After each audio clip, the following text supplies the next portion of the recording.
बंदी छोड़ सतगुरु रामपाल जी परमेश्वर जी की जय हो।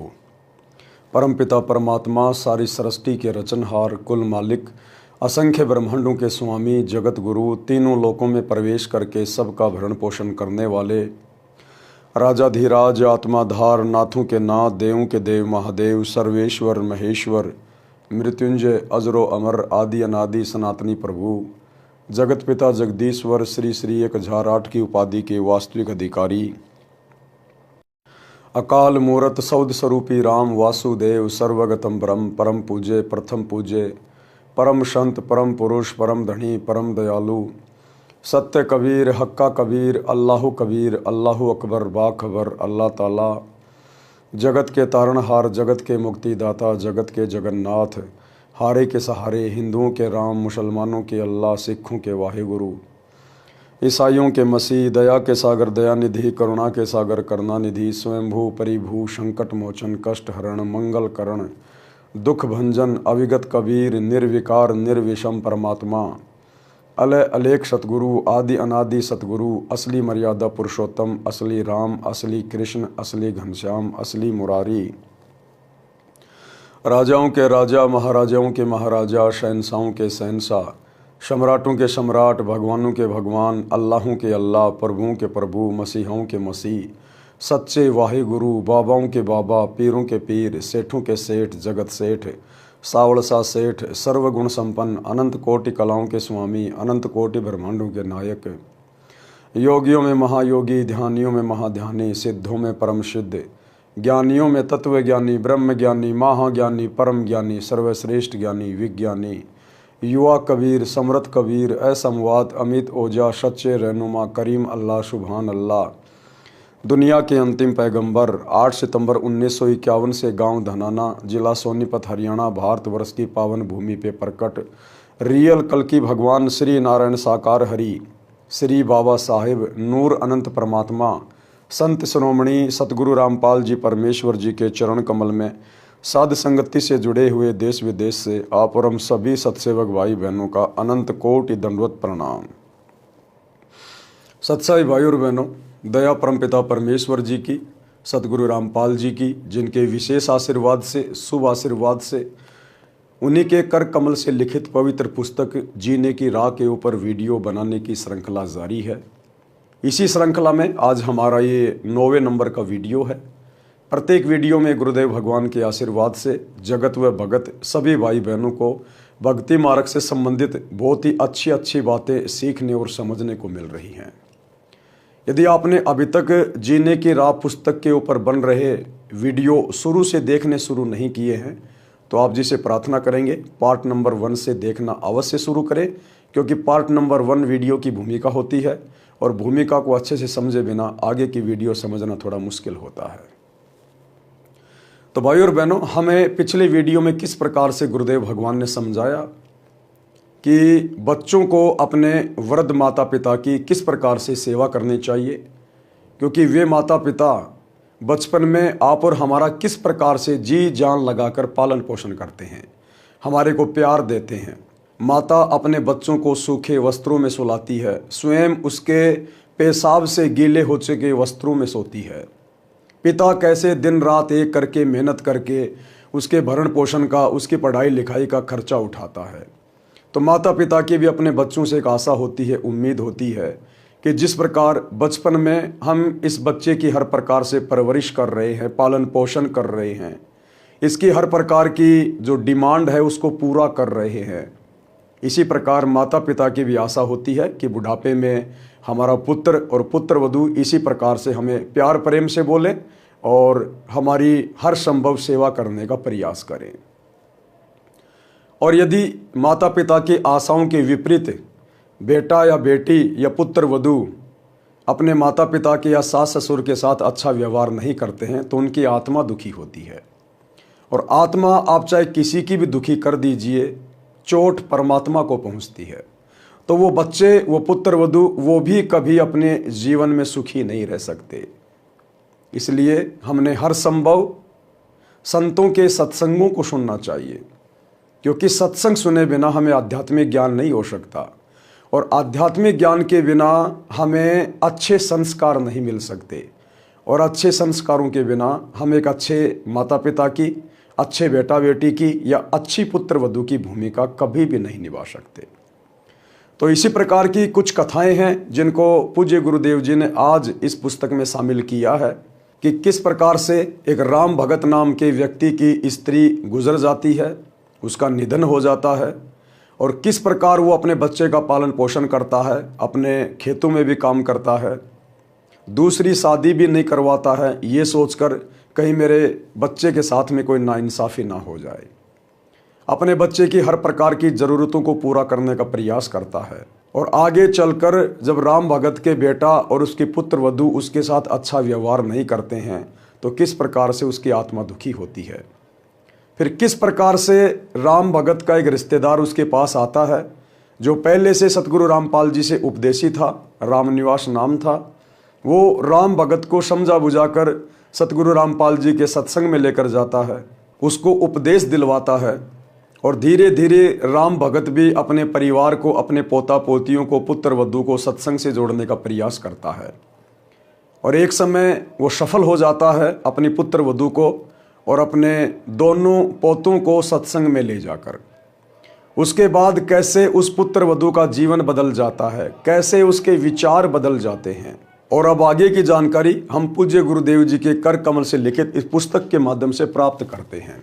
पवित्र पुस्तक जीने की राह, पार्ट नंबर 9, पेज नंबर 65। पिता बच्चों की हर संभव गलती क्षमा कर देता है। परमात्मा कबीर जी ने कहा है कि पिता अपने पुत्र पुत्री के सर्व अपराध क्षमा कर देता है। अवगुण मेरे बाप जी बख्शो गरीब नवाज, जो मैं पूत कपूत हूँ तो भी पिता को लाज। शब्दार्थ, परमात्मा सभी प्राणियों का पिता है।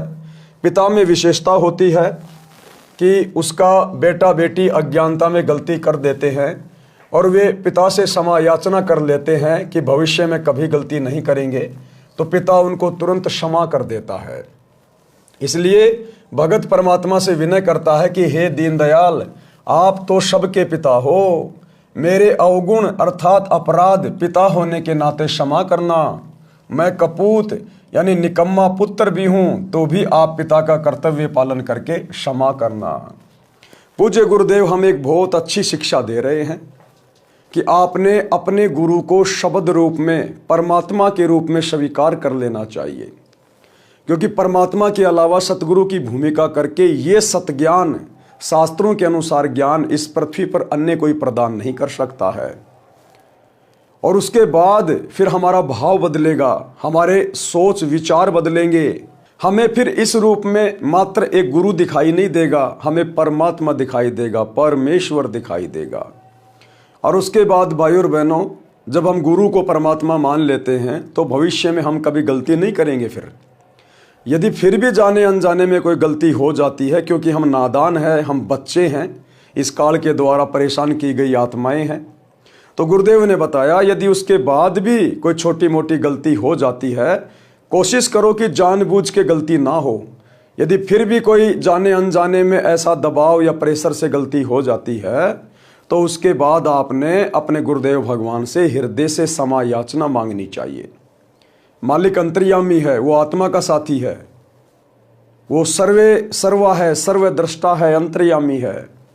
अगर आप सच्ची नीयत से, अपनी आत्मा से, अपने घर बैठे अपने दरबार साहिब के सामने परमात्मा को दंडवत करके हृदय से क्षमा मांगेंगे तो परमात्मा आपकी उस गलती को माफ़ कर देता है, और भविष्य में फिर हम दोबारा वो गलती करने का प्रयास ना करें।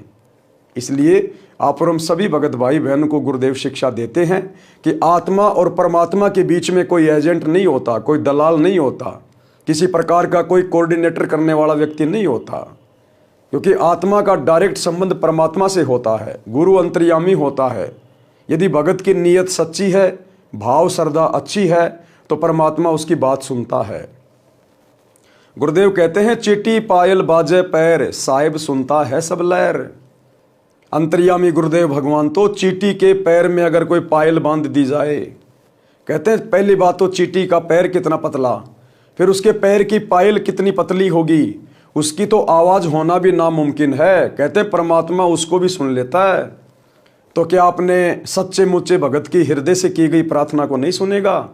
महाभारत के युद्ध में जब टटेरी पक्षी ने अपने अंडों की रक्षा के लिए परमात्मा से पुकार की, परमात्मा ने उसकी भी पुकार सुनी। बीच में कोई कोऑर्डिनेटर नहीं, बीच में कोई किसी प्रकार का एजेंट नहीं, कोई दलाल नहीं। भगत प्रहलाद ने त्रेता युग में अपने पिता के अत्याचारों से दुखी होकर परमात्मा से हृदय से प्रार्थना की। परमात्मा ने उसकी प्रार्थना सुनी, नरसिंह रूप धारण करके आए, हिरण्याकुश की छाती फाड़ी। क्या प्रहलाद ने बीच में कोई एजेंट बनाया था, कोई दलाल बनाया था कोऑर्डिनेट करने के लिए? क्या किसी व्यक्ति को खड़ा किया था? नहीं। जब मीराबाई ने जहर पिया तो अपने परमात्मा से हृदय से पुकार की, हृदय से प्रार्थना की। बीच में कोई दलाल नहीं, कोई एजेंट नहीं, परमात्मा ने उसकी भी पुकार सुनी।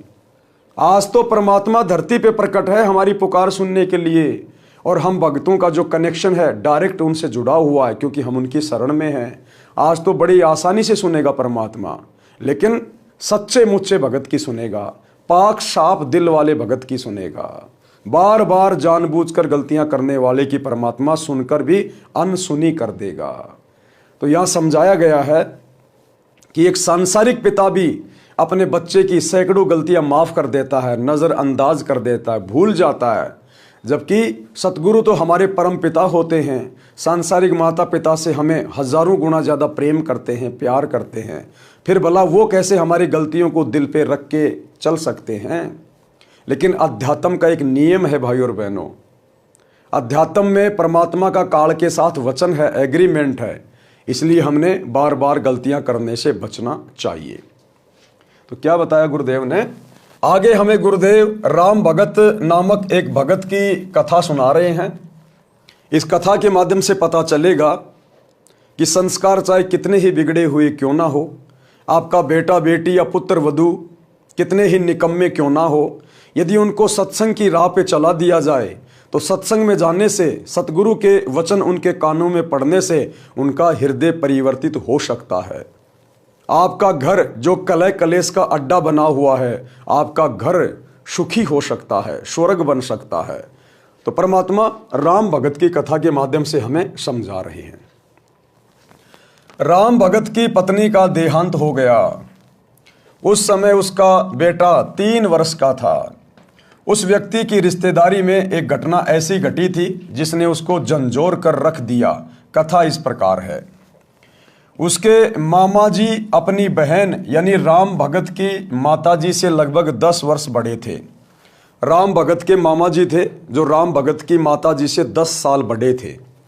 तो उनके जीवन में एक घटना घटी थी जिससे शिक्षा लेकर राम भगत ने दोबारा से शादी करने का विचार अपने दिलो दिमाग से त्याग दिया। मामा जी के 2 पुत्र थे। राम भगत की मामी जी का देहांत हो गया। मामा जी ने दूसरा विवाह कर लिया। दूसरी पत्नी को पुत्र हुआ। दूसरी पत्नी पहले वाली के पुत्रों से ईर्ष्या करने लगी। ये विचार किया कि 15 एकड़ जमीन है, 3 जगह बटेगी। उसने उन बच्चों को काच पीस कर दूध तथा खाने में खिला पिला दिया, जिससे दोनों की धीरे धीरे रोगी होकर मृत्यु हो गई। राम भगत के मामा जी की पहली शादी हुई, उससे उसको 2 बेटे प्राप्त हुए।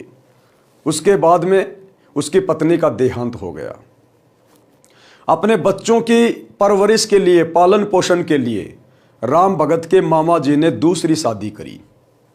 दूसरी पत्नी से राम भगत के मामा जी को एक पुत्र प्राप्त हुआ। लेकिन राम भगत के मामा जी की दूसरी पत्नी के मन में दोष आ गया कि हमारे पास में 15 एकड़ जमीन है और यदि बराबर बराबर बांटी जाएगी तो मेरे बच्चे के हिस्से में जमीन थोड़ी आएगी। ये सोचकर उसने उन पहली वाली औरत के दोनों बच्चों को धीरे धीरे काच पिलाना शुरू कर दिया, दूध में या खाने में डालकर। और वो दोनों बच्चे जो राम भगत के मामा जी की पहली वाली पत्नी से थे, वो दोनों बच्चे धीरे धीरे बीमार होकर मृत्यु को प्राप्त हो गए। डॉक्टर ने बताया कि बच्चे काच खा गए हैं, जिस कारण से इनकी मृत्यु हो गई है। एक दिन उसकी पत्नी ने पड़ोस से बताया कि मैंने ऐसे ऐसे किया, मेरे बेटे को 15 एकड़ जमीन मिल गई। उस स्त्री ने मेरे मामा जी को बताया। मामा जी छोटी मामी को बहुत प्यार करते थे और उस पर विश्वास करते थे। उन्हें विश्वास नहीं हो रहा था। एक दिन छोटी मामी अपने भाई से बता रही थी कि मैंने ऐसे ऐसे किया, तेरे भांजे को 15 एकड़ जमीन मिल गई। एक दिन उसका भाई उसके घर पे आया हुआ था और वो अपने भाई से सारी बातें बता रही थी।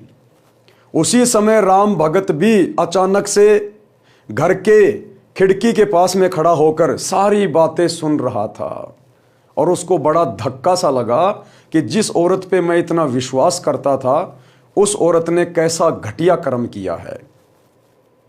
और उस औरत के भाई ने, जिसको वो सारी बातें बता रही थी कि तेरे भांजे को 15 एकड़ जमीन मिल गई, मैंने ऐसे ऐसे उन दोनों बच्चों को दूध में कांच पिला पिला के मार दिया, तो उसका भाई भी उसको धमका रहा है कि इस पाप को लेकर कहां जाएगी, परमात्मा के दरबार में तुझे जवाब देना पड़ेगा। तूने ऐसा कुकृत्य क्यों किया, तूने तो बहुत बड़ा जालिम कर्म किया है। ये बात मेरा मामा भी सुन रहा था क्योंकि वह खिड़की से बाहर स्वाभाविक खड़ा था। मामी का भाई बोला कि बहन तूने जुल्म कर दिया, इस पाप को कहाँ रखेगी, आज के बाद मैं तेरी शक्ल देखने भी नहीं आऊँगा। उसका भाई कोई अच्छी आत्मा का था। उसके भाई ने भी उसको धमकाया कि बहन तूने ये क्या कर दिया, आज के बाद मैं तेरी शक्ल भी नहीं देखूंगा। मामा जी का दिमाग फटने को हो गया, घर त्याग कर अपनी बहन के घर आ गया, यानी हमारे राम भगत के घर पर जीवन व्यतीत किया। कुछ वर्ष के पश्चात छोटी मामी से जन्मा वह पुत्र भी मर गया। अब ऐसी निकम्मी के खुद के पुत्र कैसे जीवित रह सकते हैं जो दूसरों के पुत्रों के साथ में ऐसा अत्याचार कर रही है। कुछ दिनों के बाद में उसका जो पुत्र था, जिसको 15 एकड़ जमीन का मालिक बनाने के लिए उसने 2 बच्चों की हत्या कर दी थी, कुछ दिनों बाद में उसका बेटा भी मर गया। वह छोटी मामी किसी के साथ भाग गई। पता चला कि उस व्यक्ति ने उसके गहने छीनकर मारकर कुएं में डाल दिया। पुलिस को पता चला तो उस व्यक्ति को फांसी लगाई गई। इस सर्वनाश महाभारत को याद करके राम भगत ने दूसरा विवाह नहीं किया। ये सारी बातें विचार करके राम भगत ने दूसरा विवाह नहीं किया कि मेरे मामा जी ने दूसरा विवाह किया था। उसके बाद उनका पूरा का पूरा परिवार बर्बाद हो गया, सर्वनाश हो गया। कहीं मेरे बच्चे के साथ में ऐसा ना हो जाए, कहीं कोई निकम्मी औरत घर में ना आ जाए। अपने बच्चे के लिए, अपने बेटे के लिए, उसके सुखद भविष्य के लिए राम भगत जी ने दूसरी शादी नहीं की। लड़के को अपने साथ रखता, हल जोतता था तो पुत्र को कंधे पर बैठा कर रखता था, थक जाता था तो पेड़ के नीचे लेटा देता, स्वयं खाना बनाता, स्वयं स्नान कराता, कपड़े साफ करता, जैसे तैसे लड़का जवान हुआ। यानी राम भगत ने अपने बेटे को कितना प्यार दिया बचपन में, किस कदर उसका पालन पोषण किया, स्वयं सारी मेहनत करता था, बच्चे को पढ़ाया लिखाया, हर प्रकार से उसको समझदार बनाया। विवाह कर दिया, फिर भी सब कार्य करता था। लड़का भी काम में हाथ बटाता था, परंतु कठिन कार्य स्वयं ही करता था। वृद्ध अवस्था ने जोर दिया, कार्य कुछ नहीं कर पा रहा था, पुत्र वधू को व्यर्थ का खर्च लगने लगा। अब एक समय बाद में राम भगत बूढ़ा हो गया, पहले जैसी मेहनत नहीं कर पा रहा था, ज्यादातर घर पर ही खाट में पड़ा रहने लगा। अब राम भगत के बेटे की बहू को ये अच्छा नहीं लगता था। उसको लगता था ये तो फालतू का खर्चा है, ना कुछ करता है ना कुछ धरता है। अब भाई और बहनों, यहां पर 2 बातें हैं, क्योंकि हमने निष्कर्ष निकाल के चलना है। खाली ये कथाएं नहीं पढ़नी है, हमने इन कथाओं से शिक्षा लेनी है। सबसे पहली बात तो राम भगत, जिसने पूरी जिंदगी बैल की तरह कमा कमा के केवल अपने बच्चे को सुखी देखना चाहा और परमात्मा की भक्ति नहीं की, जबकि सुखी जीवन परमात्मा की भक्ति से मिलता है। बच्चे आपको सुखी जीवन नहीं दे सकते। बच्चों का संस्कार अलग है, आपका संस्कार अलग है। अगर वो राम भगत शुरू से परमात्मा की भक्ति भी ले लेता, सतगुरुदेव भगवान से उपदेश ले लेता, तो उसके बच्चे में और उसकी पुत्र वधू में अच्छे संस्कार प्रफुल्लित होते। और अच्छे संस्कार वाले बेटा बेटी फिर अपने माता पिता को दुखी नहीं करते, उनको बोझ नहीं समझते, व्यर्थ का भार नहीं समझते उनको। और परमात्मा की अमरती है, उस प्रकार से भगत का बुढ़ापा नहीं कटता। उस भक्ति की शक्ति से परमात्मा अपने भगत को बुढ़ापे में दुखी नहीं होने देता, उसको रोगी नहीं होने देता परमात्मा। और भक्ति के कारण उसके बच्चों में भी परमात्मा दया भाव भर देता है। बच्चे भी प्यार और प्रेम से बातें करते हैं अपने भगत माता पिता के साथ। तो राम भगत ने यह गलती की, वो केवल अपने बुढ़ापे का सहारा अपने बेटे को मानता रहा, अपनी पुत्र वधू को मानता रहा कि बेटे को बढ़िया खिलाऊंगा, बढ़िया पिलाऊंगा, आगे चलकर बेटे की शादी करूंगा, फिर मेरी पुत्र वधू आएगी, वो मेरी सेवा करेगी। लेकिन ये तो जीव की सोच है, जीव की सोच। जबकि आध्यात्मिक दृष्टि से गुरुदेव बताते हैं कि उस पुत्र वधू के संस्कार अलग होते हैं, बेटे के संस्कार अलग होते हैं। बचपन में तो बेटा माता पिता के अधीन होता है, इसलिए कुछ विशेष नहीं कह पाता। लेकिन जब बेटा जवान हो जाता है, उसके अपने संस्कार काम करने लगते हैं, वो तो उस समय पता चलेगा कि वो सपूत है या वो कपूत है, आपने चाहे कितनी परवरिश क्यों ना की है। अगर संस्कारों को बदला जा सकता है तो केवल परमात्मा की भक्ति से, सतगुरु की भक्ति से, अन्यथा पढ़ाई लिखाई से कभी संस्कार नहीं बदले जा सकते हैं, और ना ही पढ़ाई लिखाई से संस्कार बनाए जा सकते हैं। तो राम भगत को यह बहुत बड़ी गलती लगी थी कि बेटा आगे चल के मेरी सेवा करेगा। और जब बेटे की शादी हो गई, बेटे की बहू घर में आ गई, और जब बुढ़ापा आया तो वो बुढ़ापा उन दोनों को खटकने लगा, बेटे को और पुत्र वधू को। पुत्र वधू को व्यर्थ का खर्च लगने लगा, जिस कारण से अपने ससुर को रूखा सूखा बासी भोजन देने लगी। फिर पेट भर भोजन भी नहीं देती थी। लड़का पूछता था कि पिताजी सेवा ठीक हो रही है? पिताजी कहते कि बेटा कोई कसर नहीं है, बड़ी भाग्यवान बहू है। राम भगत एक अच्छे व्यक्ति की भूमिका निभा रहा था। ये अच्छे भगत की भूमिका हम सभी ने निभानी चाहिए। राम भगत जिस प्रकार से अपनी पुत्र वधू की बड़ाई कर रहा है अपने बेटे के आगे, उसकी कमियां नहीं बता रहा कि बेटा ये बहू तो मुझे सीधे मुंह बोलती भी नहीं है, मुझे तो पेट भर भोजन भी नहीं दे रही है, मेरे को तो ताजा भोजन खाए हुए कई दिन हो गए, रूखा सूखा बासी भोजन मुझे दे रही है। ये सारी बातें राम भगत ने नहीं बताई कि कहीं घर में झगड़ा ना हो जाए, मेरे बेटे को कोई टेंशन ना हो जाए। एक अच्छे पिता की भूमिका राम भगत निभा रहा था, और ये अच्छे पिता की भूमिका आगे चलकर राम भगत को कितना सुख देगी, ये भी हमें शिक्षा मिलेगी। मेरा विशेष ध्यान रखती है, ये बात बहू भी सुनती और अधिक परेशान करती कि मेरे पति को पता नहीं है। वृद्ध भी मेरी चाल से अपरिचित है। एक दिन लड़के ने देखा कि पिताजी को भोजन ठीक नहीं मिला, तो उसने पत्नी को कहा तो पाखंड करने लगी कि घर देखकर खाया जाता है, आपको घर की चिंता नहीं है, सारा घर मेरे से चल रहा है, मुझे पता है कि खर्च कैसे चलाना है। एक दिन वृद्ध को चक्कर आए और गिर गया, टांग टूट गई। राम भगत की टांग टूट गई कमजोरी के कारण, क्योंकि खाना भी भरपेट नहीं मिल पा रहा था। वैद्य ने बताया कि आहार पूरा ना मिलने से शारीरिक कमजोरी है, दूध 2 समय आधा आधा सेर पिलाओ, ताजा भोजन खिलाओ, और डॉक्टर चला गया।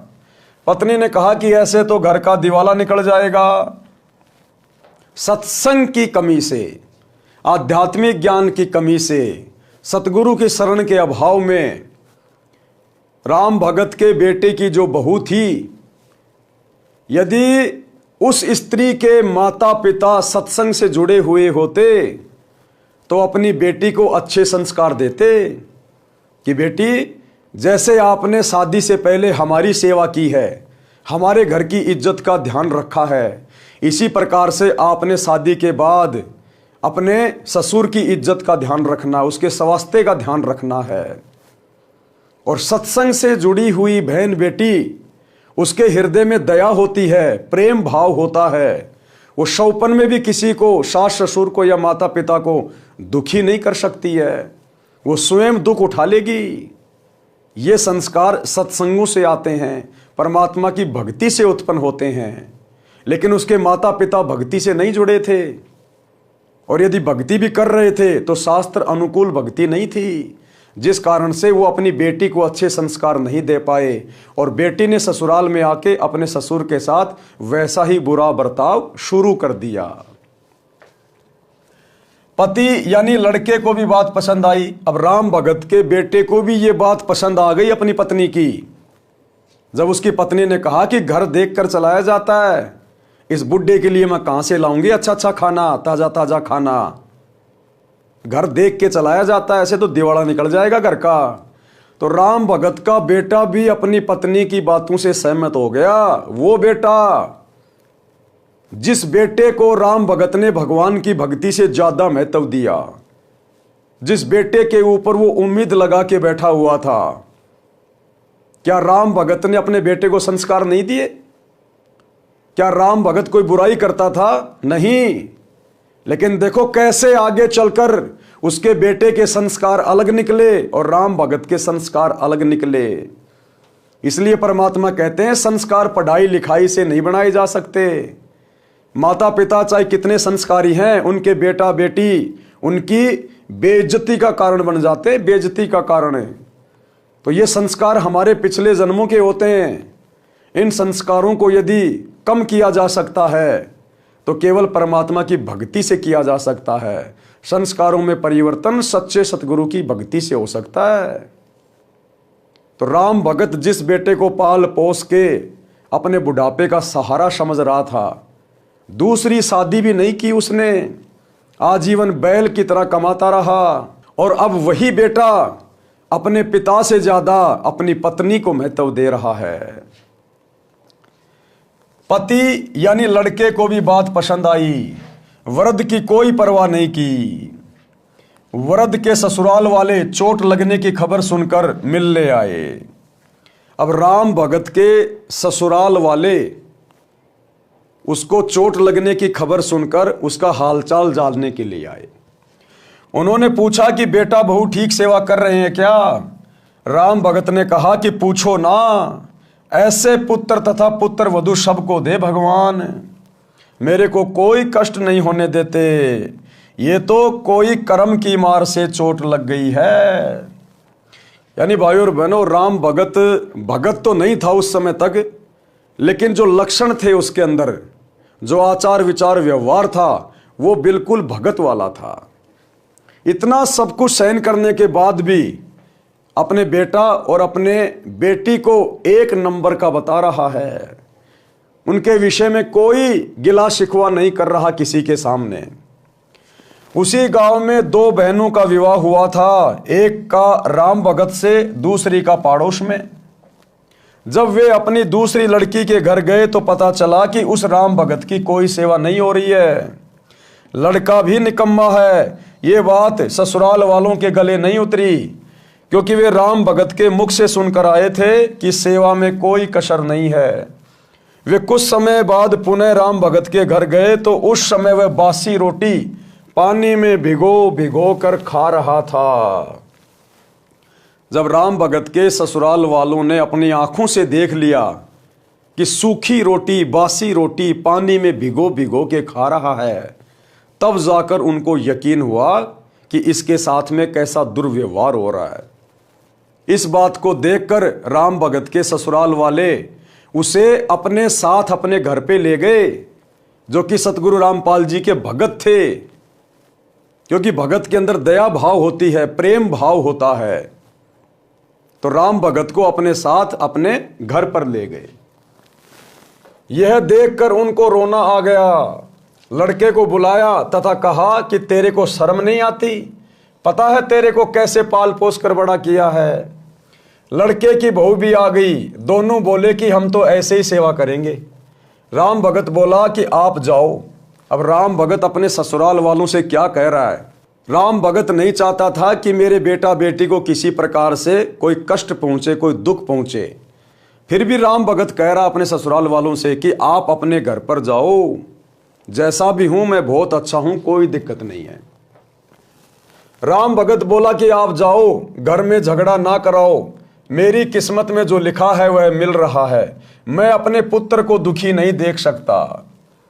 राम भगत की बुआ का लड़का रामनिवास सत्संगी था, यानी जो रामनिवास था, राम भगत की बुआ का लड़का था, वो सत्संगी था। रामनिवास ने सतगुरु रामपाल जी से उपदेश ले रखा था। वह राम भगत को बहुत कहता था कि आप कुछ समय भगवान की भक्ति किया करो, मेरे साथ संत के सत्संग सुनने चला करो। तो राम भगत कहता था कि मैं तो अपने बेटे की पूजा करूंगा, यह सुखी रहे, यही मेरी तमन्ना है। बुआ के लड़के ने कहा कि बेटे की पूजा पूरी हो चुकी हो तो अब भी बना ले कुछ कर्म। अब रामनिवास ने कहा कि भाई राम भगत, अगर बेटे की पूजा पूरी हो गई हो, क्योंकि बेटे की पूजा करते करते अब तेरे को प्रसाद भी मिलने लग गया, अब भी अगर तेरी आंख खुली हो और तेरे बेटे की पूजा पूरी हो गई हो तो अब भी मेरे साथ में सत्संग में चल ले, अभी भी समय बच रहा है। बुआ के लड़के ने कहा कि बेटे की पूजा पूरी हो चुकी हो तो अब भी बना ले कुछ कर्म। फिर भी यही कहा कि बेटे बहू को देख देख कर जी रहा हूं। बहुत कहने के पश्चात राम भगत अपनी बुआ के लड़के रामनिवास के साथ सत्संग में गया। अब राम भगत का भाग्य उदय हो गया, परमात्मा की दया हुई। रामनिवास भगत जी के बार बार कहने से राम भगत सतगुरु रामपाल जी के सत्संग में चला गया। फिर रामनिवास अपने घर ले गया, उसकी दवा कराई, अच्छा खाना खिलाया, कई महीने अपने पास रखा।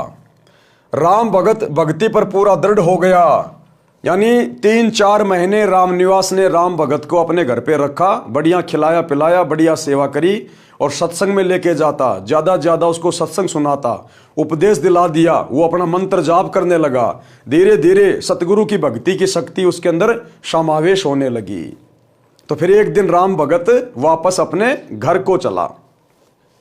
राम भगत भक्ति पर पूरा दृढ़ हो गया।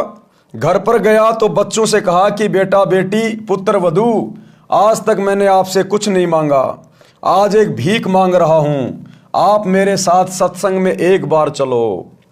उन्होंने कहा कि पीछे से पशुओं तथा बच्चों को कौन संभालेगा? राम भगत ने कहा कि बेटा घर पर रह जाएगा, बेटी तथा पोता पोती मेरे साथ चलो। ऐसा ही किया। जब उस पुत्र वधू ने सत्संग के वचन सुने, वहां आने वाले सब भक्तों की सेवा पुराने भगत भगतमती ऐसे कर रहे थे जैसे विशेष मेहमानों की सेवा करते हैं। वृद्ध, रोगी, अपंग श्रद्धालुओं की भी विशेष सेवा कर रहे थे। सत्संग में यह बताया जाता है कि जीव पर दया बनाए रखने से परमात्मा प्रसन्न होता है। दुखियों, असहायों की सहायता करना मानव मात्र का परम कर्तव्य है। अब राम भगत के पुत्र वधू का भी भाग्य उदय हो गया। सबसे पहले परमात्मा ने राम भगत को पकड़ा, अपनी शरण में लिया। राम भगत के माध्यम से फिर उसके परिवार को भी अपनी शरण में ले लिया। वो बेटे की बहू और उसके पोते पोती सत्संग में चले गए। अब बेटे की बहू ने सत्संग में जाने के बाद देखा कि यहाँ आपस में भगत भाई बहन किस तरह प्यार प्रेम से रहते हैं। कोई रोगी आ रहा है, कोई बूढ़ा है, कोई अपंग है, और दूसरे जो युवा भगत हैं, भगतमती हैं, वो उनकी सेवा कर रहे हैं जैसे अपने खुद के माता पिता हों। उनको भोजन ला के दे रहे, उनके कपड़े धो रहे हैं। कोई किसी से क्रोध नहीं करता, कोई किसी से गुस्से में बात नहीं कर रहा।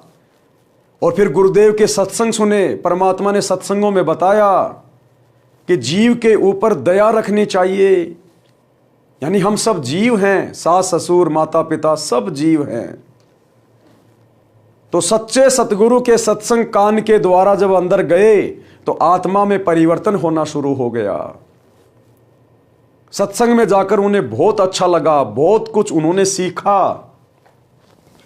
परमात्मा कहते हैं दया धर्म का मूल है, पाप मूल अभिमान, कहे कबीर दयावान के पास रहे भगवान।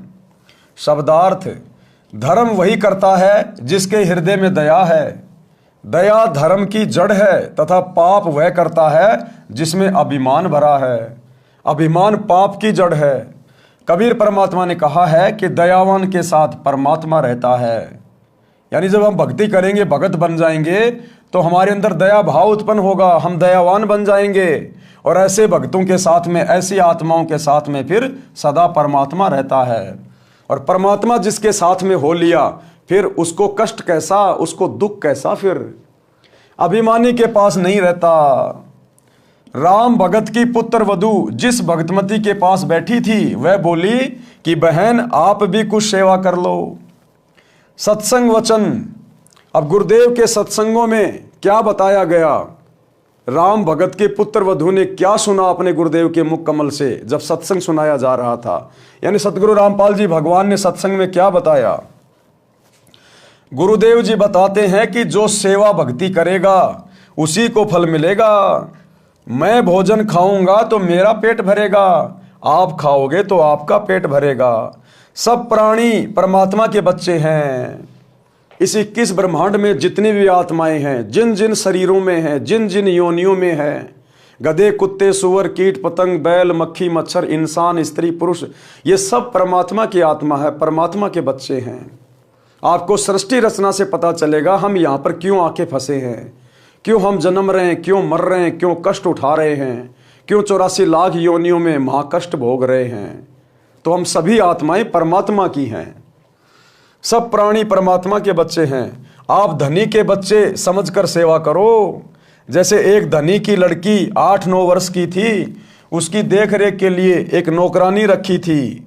वह उस लड़की को गर्मियों में स्कूल छोड़ने जाती थी, तो उस लड़की के ऊपर छाते यानी छतरी से छाया करके चलती थी, खुद धूप सहन करती थी, जिससे धनी खुश रहता था और नौकरानी को तनख्वाह देता था। आप सब ये विचार करके अपने पराइयों का ध्यान रखें, चाहे सास ससुर हो, चाहे कोई भी हो। अगर हम किसी की सेवा करें, सेवा का मौका मिले, तो अपने खुद के माता पिता समझकर, परमात्मा के बच्चे समझकर कि हम तो उस परमात्मा के नौकर हैं सतगुरु के, और ये बाकी सब सतगुरु के बच्चे हैं। और सतगुरु अंतर्यामी है, सब कुछ देख रहा है, हमारे आचार विचार व्यवहार को, हमारी सेवा बंदगी को वो अंतर्यामी हर समय देखता रहता है। सास ससुर की सेवा, छोटे बड़े की सेवा, सबका सम्मान करना आप जी का परम कर्तव्य है। यदि आप अपने सास ससुर माता पिता या अन्य आश्रितों की सेवा करोगे, तो परमात्मा आपकी सेवा का प्रबंध करेगा। आप अपने छोटे बड़े बच्चों को भी सत्संग में साथ लाया करो। बच्चों में भी छोटे बड़ों की सेवा करने, अच्छा व्यवहार करने के संस्कार पड़ेंगे। वे बच्चे बड़े होकर आपकी, यानी जब आप बूढ़े हो जाओगे तब भी ऐसे ही सेवा करेंगे। क्यों? क्योंकि उन बच्चों ने बचपन से वही चीजें देखी हैं कि सत्संग में कैसे बड़े बूढ़ों की सेवा की जाती है, घर में मेरे माता पिता कैसे मेरे दादा दादी की सेवा कर रहे हैं, तो बच्चे में फिर वही गुण विकसित होने लग जाते हैं।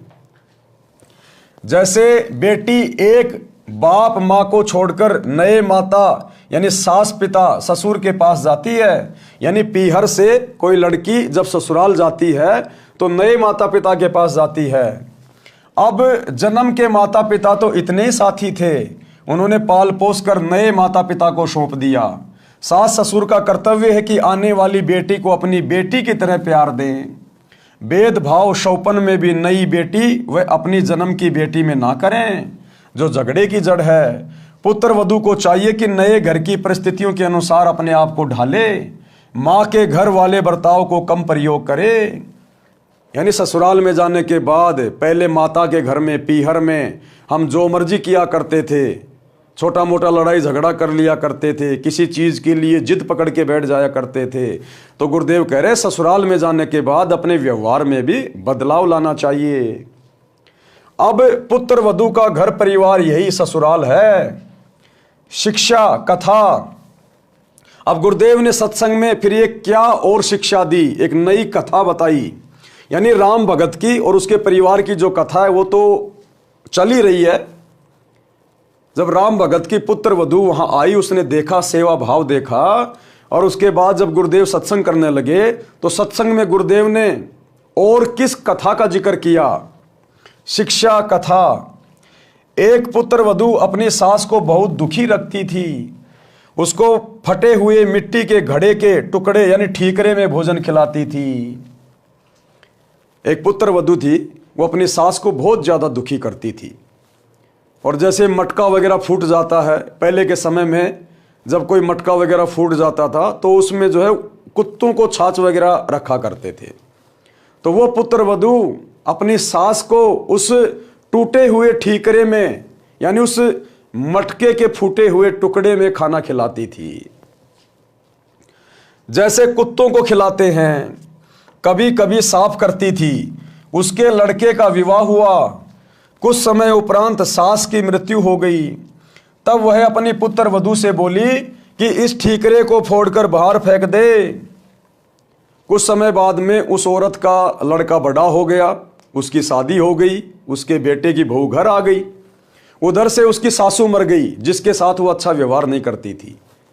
जब सासू मर गई तो उस स्त्री ने अपने बेटे की बहू से कहा कि इस ठीकरे को बाहर जाके फोड़ दे। तो उस पुत्र वधू ने कहा कि फोड़ूंगी नहीं, मैं इसको बाहर जाके फोड़ूंगी नहीं, इसको तो मैं संभाल के रखूंगी। कल को तू भी तो बूढ़ी होगी, और जब तू बूढ़ी हो जाएगी तो तेरे को भी तो इसी ठीकरे में भोजन खिलाऊंगी। वो पुत्र वधू बहुत समझदार थी, वो सतगुरु रामपाल जी से उपदेश प्राप्त थी। वो ऐसा उसके साथ करना नहीं चाहती थी, लेकिन अपनी सास को शिक्षा देनी चाहती थी कि तूने कितना जुल्म किया है अपनी सास के साथ में। तो उसने कहा कि इसको फोड़ूंगी नहीं, कल को तू भी तो बुढ़िया होगी, तेरे को भी इसी ठीकरे में भोजन डाल के दिया करूंगी। तब वह अपनी पुत्र वधू से बोली कि इस ठीकरे को फोड़कर बाहर फेंक दो। वह पुत्र वधू बोली कि सास जी, आपको भी इसी ठीकरे में भोजन दिया करूंगी, आपने बड़े जुल्म उस बुढ़िया के साथ किए हैं। तब वह अपनी गलती को समझकर बहुत रोई। पुत्र वधू बुद्धिमान थी, शाम तक उस ठीकरे को नहीं फोड़ा। उसकी सास को वह ठीकरा दुश्मन दिखाई देने लगा। पुत्र वधू ने कहा कि माता जी, मैंने सत्संग सुने, मैं अपने कर्म खराब नहीं करूंगी। ये कहकर ठीकरा फोड़ दिया। पाप कर्म के कारण सास को कैंसर का रोग हो गया। सारा सारा दिन चिल्लाए, पुत्र वधू उसकी सेवा करे, कोई कसर नहीं छोड़ती थी, परंतु कहती थी कि सासू माँ, सेवा तो मैं दिलो जान से करूंगी, परंतु तेरे पाप को मैं नहीं बांट पाऊंगी, ये कष्ट तो आपको ही भोगना पड़ेगा। इन दिनों को याद रखकर, इन बातों को याद रखकर यदि हम सतगुरु की शरण प्राप्त करेंगे तो भाइयों और बहनों, हम ऐसी गलतियां कभी भविष्य में नहीं करेंगे। यदि आप ऐसी गलतियां नहीं करते हैं और आपने उपदेश भी नहीं ले रखा है, आपकी आत्मा बहुत अच्छी है, आपके अंदर दया है, लेकिन फिर भी भाइयों और बहनों, सत्संग के बिना, सच्चे सतगुरु की शरण के बिना हमारे भाग्य में आने वाले संकट नहीं कटेंगे। आप बहुत अच्छी आत्मा के हैं, आप सबकी सेवा करते हैं, और आपके भाग्य में अचानक से कोई रोग होना लिखा है, एक्सीडेंट होना लिखा है, आपकी दोनों टांगे उसमें कटनी है। बताओ, उसको कौन टालेगा? उस संस्कार को कौन मिटाएगा? आपका दया भाव नहीं मिटाएगा, आपकी अच्छाई आपके संस्कार को नहीं काटेगी, संस्कार को तो सतगुरु की भक्ति काटेगी। इसलिए आप अच्छे हैं या बुरे हैं, लेकिन अपने आगे के भविष्य के लिए आपने सतगुरु की शरण लेना अति आवश्यक है। और सच्चा सतगुरु धरती पर केवल वर्तमान में एक ही है, सतगुरु रामपाल जी। यदि सत्संग सुने होते तो ये दिन नहीं देखने पड़ते। अब वो पुत्र वधू अपनी सास को समझा रही है, जिसको कैंसर हो गया था, बहुत ज्यादा रोती थी, चिल्लाती थी, पीड़ा भोग रही थी। तो पुत्र वधू कह रही है कि सासू जी, सेवा तो मैं आपकी दिलो जान से करूंगी, लेकिन आपके जो पाप कर्म है, जिनके कारण आप ये कष्ट भोग रही हैं, ये पीड़ा तो आपको सहन करनी पड़ेगी। अगर समय रहते जाग जाती, संत के सत्संग में जाती, थोड़ी बहुत भक्ति करती तो अपनी सासू की भी सेवा करती डर के भगवान से कि आज इसकी सेवा मैं नहीं करूंगी तो कल को मेरी कौन करेगा, तो ये पाप कर्म करने से बच जाती। तो साथ में वो अपनी सासू को भी समझाती थी।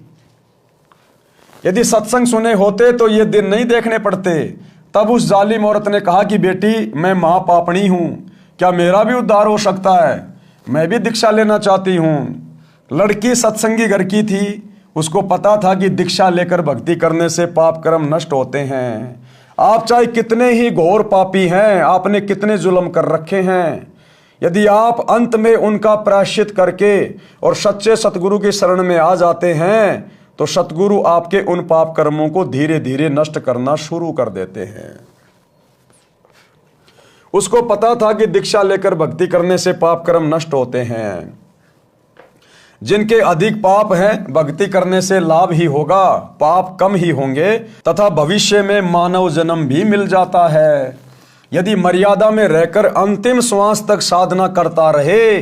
सत्संग में गुरुदेव जी उदाहरण देकर समझाते हैं कि जैसे किसी का कपड़ा कम मैला है तो थोड़े प्रयास से ही निर्मल हो जाता है, यदि अधिक मैला है तो 2-3 बार साबुन पानी से धोने से निर्मल हो जाता है। जिसने अधिक मैला कर रखा है तथा अन्य दाग भी लगाए हैं तो ड्राई क्लीन से साफ हो जाता है। यदि साफ करने का इरादा दृढ़ हो तो मिस्त्री का काला हुआ वस्त्र भी साफ हो सकता है। लड़की यानी पुत्र वधू को पता था कि सास जी ने तो मिस्त्री वाली दशा कर रखी है, यानी अपने पाप कर्म बहुत ज्यादा बढ़ा रखे हैं, अपनी आत्मा को बहुत ज्यादा मैला कर रखा है। फिर भी परमात्मा की शरण में अवश्य लाभ होता है। इस उद्देश्य से अपनी सासू माँ को भी दीक्षा दिला दी। कुछ समय पश्चात कैंसर में कुछ पीड़ा कम हो गई, यानी गुरुदेव भगवान के आशीर्वाद से धीरे धीरे वो स्वस्थ होने लगी। उसकी दर्द, उसकी तकलीफ धीरे धीरे कम होने लगी। सत्संग सुनकर उसे रोना आया कि माता पिता की बहू बेटों से क्या आकांक्षा होती है। मुझ पापिन ने अपने सासू जी के साथ क्या बर्ताव किया, मुझे तो ये रोग होना ही था। यदि पहले ये ज्ञान सुनने को मिल जाता तो मैं क्यों ये पाप करती। इसीलिए भाइयों और बहनों, समय से पहले गुरुदेव भगवान ने सत्संग करके, पुस्तकें लिख के आप लोगों को समझाने का प्रयास किया है, जो अभी सतगुरु रामपाल जी की शरण से कोसों दूर है, जो केवल अपने इसी जीवन को उत्तम मान रहे हैं। थोड़ी बहुत पिछले जन्मों के पुण्यों के कारण जो सुख सुविधाएं आपको प्राप्त है, आप केवल इन्हीं में मगन हो रहे हो, मस्त हो रहे हो। आप लोगों को शिक्षा लेनी चाहिए। आपके संस्कार अलग हैं, आपके बच्चों के संस्कार अलग हैं। यदि सतगुरु के शरण में नहीं आए समय रहते तो आगे भविष्य में क्या संस्कार अंगड़ाई लेंगे, कैसे कैसे कष्ट आपके शरीर पर और आपके परिवार पर आन पड़ेंगे। जिन बच्चों के भरोसे, जिनको पढ़ा लिखा के बड़े अधिकारी बना के आप निश्चिंत होके बैठे हैं कि बुढ़ापे में बच्चे सेवा करेंगे, इनकी कमाई से हम ऐश करेंगे, क्या पता वो बच्चा कल को एक्सीडेंट में मारा जाए और वो पुत्र वधू किसी और के साथ भाग जाए। कहाँ तुम्हारे बच्चे ने आपको सुख दिया, कहाँ उस बच्चे की नौकरी ने आपको सुख दिया। इंसान यदि सुखी होगा तो सतगुरु की भक्ति से, सतगुरु के आशीर्वाद से। सतगुरु जो व्यवस्था कर देगा, भगत की भक्ति के कारण, दान पुण्य के कारण, सेवा के कारण, वो यहाँ का राजा भी अपने मित्र की नहीं कर सकता है। इसलिए सतगुरु के सत्संग सुनकर उनकी शरण में आना अति आवश्यक है। यदि पहले यह ज्ञान सुनने को मिल जाता तो मैं क्यों ये पाप करती, निर्मल जीवन जीती, सासू माँ की आत्मा भी खुश करती, अपना जीवन सफल कर लेती। उपरोक्त वचन सुनकर राम भगत जी की पुत्र वधू उस अपनी सहेली पुरानी भगतमती से लिपट कर फूट फूट कर रोने लगी। अब जब गुरुदेव भगवान ने सत्संग में यह कथा सुनाई तो राम भगत के बेटे की बहू अपने साथ में बैठी दूसरी सत्संगी बहन के साथ लिपट लिपट कर रोने लगी। उसे अपने पुराने दिन याद आ गए कि मैंने मेरे ससुर जी के साथ में किस कदर बुरा बर्ताव किया, समय पे भोजन नहीं दिया, रूखा सूखा भोजन दिया। बुढ़ापे में माता पिता को प्यार प्रेम की आवश्यकता होती है, वो भी मैंने उनके साथ नहीं किया। और मेरे ससुर ने मेरे साथ कितना अच्छा बर्ताव किया। तो ये सारी बातें याद कर करके और राम भगत के बेटे की बहू फूट फूट के रोने लगी। सतगुरु के एक सत्संग ने उसके पाप कर्मों को फोड़ के रख दिया। विचार करने पे मजबूर हो गई कि कल को ये समय मेरा भी आएगा, मैं ये पाप लेके कहां जाऊंगी फिर। तो फूट फूट के रोने लगी। उपरोक्त वचन सुनकर राम भगत जी की पुत्र वधू उस अपनी सहेली पुरानी भगतमती से लिपटकर फूट फूट कर रोने लगी। आधा घंटे तो अपने को रोक नहीं सकी। अधिक सांत्वना के पश्चात सुबकी रुकी और अपने ससुर पिता के साथ किए बर्ताव का उल्लेख रोते रोते किया कि मैंने अपने ससुर जी के साथ में किस कदर बुरा बर्ताव किया, और अंत में मेरे ससुर ही मुझे प्रार्थना करके सत्संग में लेके आए हैं। अपने ससुर जी की इंसानियत भी बताई कि कभी अपने बेटे से भी नहीं बताया कि मेरी बहू मेरे साथ ऐसा बुरा बर्ताव कर रही है। अब यह है भाइयों और बहनों राम भगत की इंसानियत का और सहनशीलता का नतीजा। जिस समय वो बेटे की बहू राम भगत के साथ बुरा बर्ताव करती थी, रूखा सूखा खाना दिया करती थी, और जब बेटा कहता था, रिश्तेदार कहते थे कि सेवा पानी ठीक हो रही है, तो राम भगत कहता था ऐसी बहू गांव में कहीं नहीं है, मेरा बहुत ध्यान रखती है, बहुत अच्छे बेटा बेटी हैं। भाइयों और बहनों, उस समय यदि राम भगत रिश्तेदारों से या गांव वालों से या अपने बेटे से अगर अपनी पुत्र वधू की बुराई करता, उसको डांट मरवाता, उसकी बेइज्जती करवाता, क्योंकि रिश्तेदारों के सामने बुराई करता, हकीकत बताता, तो रिश्तेदार आकर उसको डांटते फटकारते, गांव में उस पुत्र वधू की बेइज्जती होती कि कैसी निकम्मी बहू आई है, अपने ससुर की इज्जत भी ढंग से नहीं करती। क्या पता वो बेटा भी अपनी पत्नी पे हाथ साफ कर देता। लेकिन राम भगत की सहनशीलता ने, उसकी इंसानियत ने, एक अच्छे व्यक्ति के गुण जो उसके अंदर विद्यमान थे, जिस कारण से उसने कभी भी अपने बेटा बेटी की बुराई नहीं की, किसी के आगे नहीं रोया धोया, उस इंसानियत का परिणाम यह निकला कि वो पुत्र वधू उसके साथ में सत्संग में गई और आज उसका हृदय परिवर्तन हो गया। अन्यथा यदि वो अपने बेटे की बहू की बुराई करता, शिकायत करता, लड़ाई झगड़ा करता, तो वो बेटे की बहू कभी भी राम भगत के साथ में सत्संग में नहीं आती कि तू काहे का सत्संगी है। अरे सत्संगियों को तो हमने सुना है अपने गुरु पे विश्वास होता है, भक्ति पे विश्वास होता है, और तू तो सारा दिन मेरी निंदा चुगली, मेरी बुराई करने से बाज नहीं आ रहा। 24 घंटे हमारे घर में तू झगड़ा रखता है। तो वो बेटे की बहू कभी भी उसकी बातें सुन के सत्संग में नहीं आती। अगर राम भगत सहनशीलता नहीं दिखाता, तो थोड़ा बहुत वो संघर्ष नहीं करता, तो और संघर्ष किया तो अंत में परमात्मा ने पूरे परिवार को लाइन पे लाके खड़ा कर दिया। तो हमने शिक्षा लेनी है, सतगुरु से उपदेश लेने के बाद ये काल जो अन्य आपके घर में उपदेशी हैं उनके साथ आपका झगड़ा करवाएगा, आपको सही से भक्ति नहीं करने देगा, क्योंकि हमारी मर्यादा, हमारी परंपरा, हमारे नियम अन्य उपदेशी व्यक्तियों से भिन्न होते हैं, अलग होते हैं। वो हमें इतना जल्दी समझ नहीं पाते और हम उनके चक्कर में आके मर्यादा तोड़ नहीं सकते, तो परस्पर थोड़ा बहुत विरोध बन जाता है। तो ऐसे में यदि भगत या भगतमती को परिवार का कोई भी अनुपदेशी व्यक्ति दो बातें कह देता है, दो चार थप्पड़ मुक्के मार देता है, तो भगत ने सहनशीलता दिखानी चाहिए, नम्रता दिखानी चाहिए। अगर उसके साथ में वैसे लड़ाई झगड़ा करने लग गए, थप्पड़ का जवाब थप्पड़ से देने लग गए, गाली का जवाब गाली से देने लग गए, तो उस व्यक्ति का हृदय परिवर्तन कभी भी नहीं होगा, कभी भी, आपसे तो विशेषकर नहीं होगा।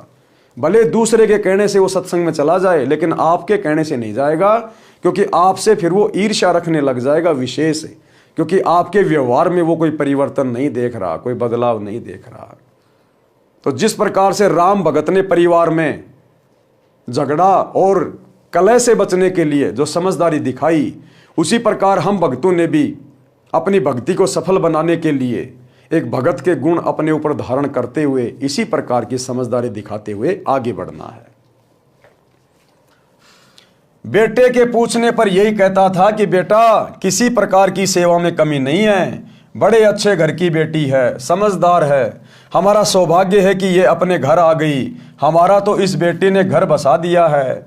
मैं पापिन ये शब्द सुनकर भी नरम नहीं पड़ी, क्योंकि मेरी आत्मा पर पाप कर्मों की परत चढ़ चुकी थी, जो 2-3 बार सत्संग सुनने के पश्चात पाप की परत उतरी है।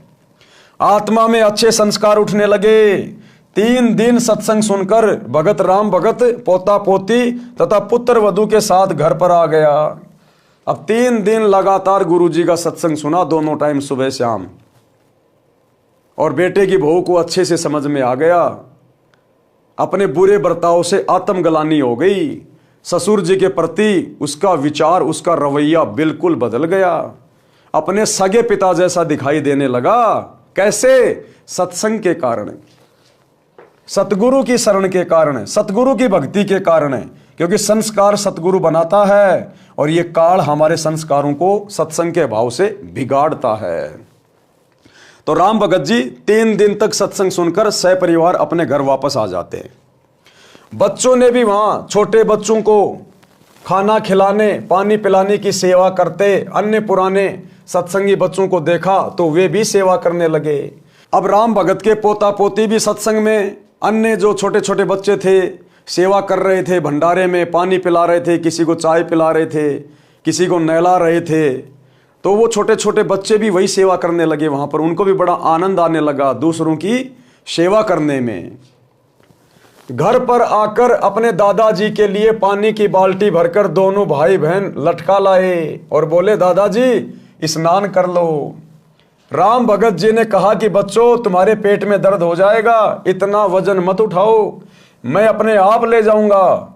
बच्चे बोले कि दादाजी, सत्संग में गुरुजी ने बताया था कि सेवा करने से लाभ ही लाभ मिलता है, कोई कष्ट नहीं होता।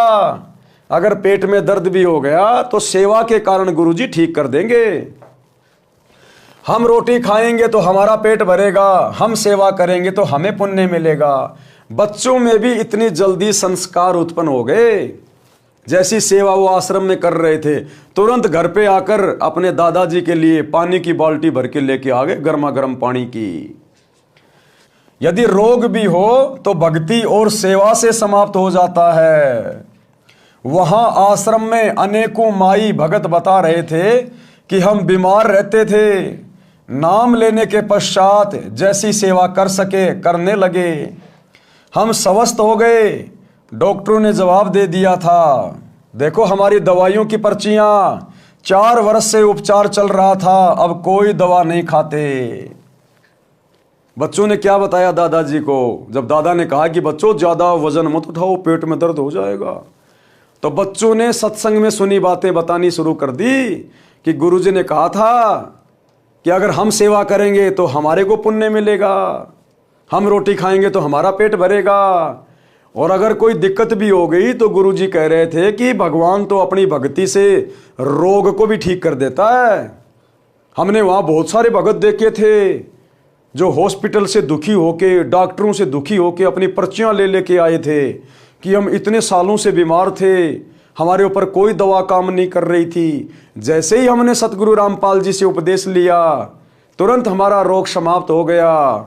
यानी सतगुरु ने तो हॉस्पिटलों को भी फैल कर दिया, डॉक्टरों को भी फैल कर दिया।